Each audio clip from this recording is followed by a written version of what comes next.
Kelompok 6. Dini Yasmita, Ilham Mashdar Royhan, Naimah, Siti Maimunah.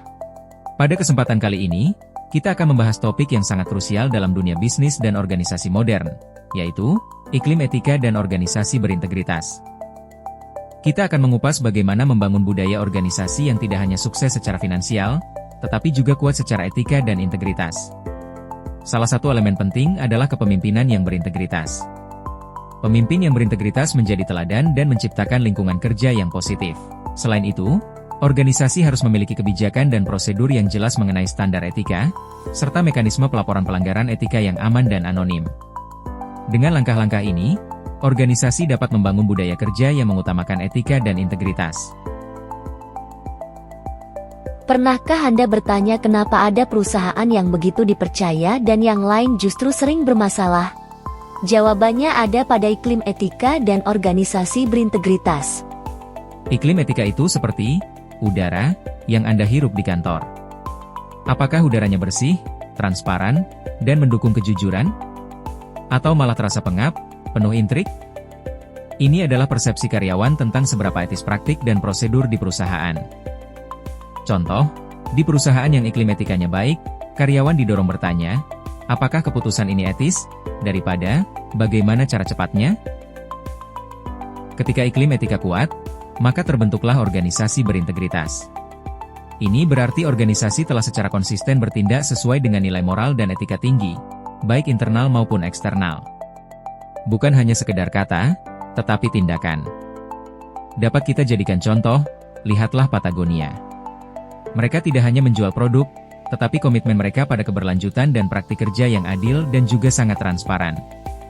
Itu adalah contoh nyata organisasi berintegritas. Pentingnya organisasi berintegritas: 1. Meningkatkan kepercayaan publik. 2. Menarik talenta terbaik. 3. Mengurangi resiko. 4. Inovasi pertumbuhan jangka panjang. Bagaimana kita dapat berkontribusi? Pertama, mulai dari diri sendiri, jadilah teladan, jujur, dan transparan. Kedua, berani bersuara, jika melihat hal tak etis, laporkan melalui jalur yang benar. Ketiga, dukung kebijakan etika, fahami dan jalankan kode etik perusahaan Anda. Keempat, edukasi diri, terus belajar tentang praktik etika yang baik.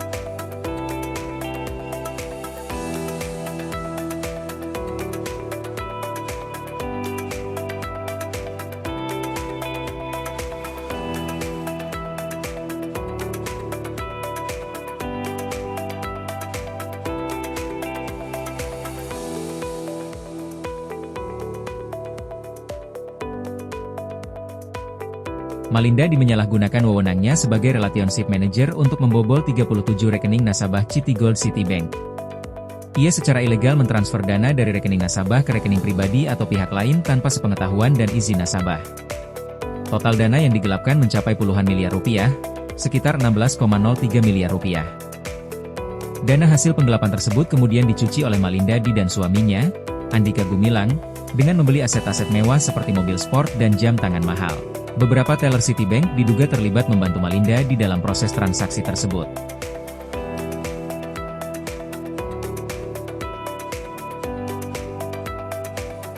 Kasus Malindadi menunjukkan bahwa kelemahan dalam pengawasan internal, kurangnya integritas individu di posisi strategis, dan potensi penyalahgunaan wewenang dapat menyebabkan kerugian besar bagi nasabah dan merusak kepercayaan publik terhadap institusi. Meskipun bukan korupsi negara, kasus ini jelas mencerminkan kegagalan etika dan integritas dalam menjalankan tugas profesional di sebuah organisasi perbankan.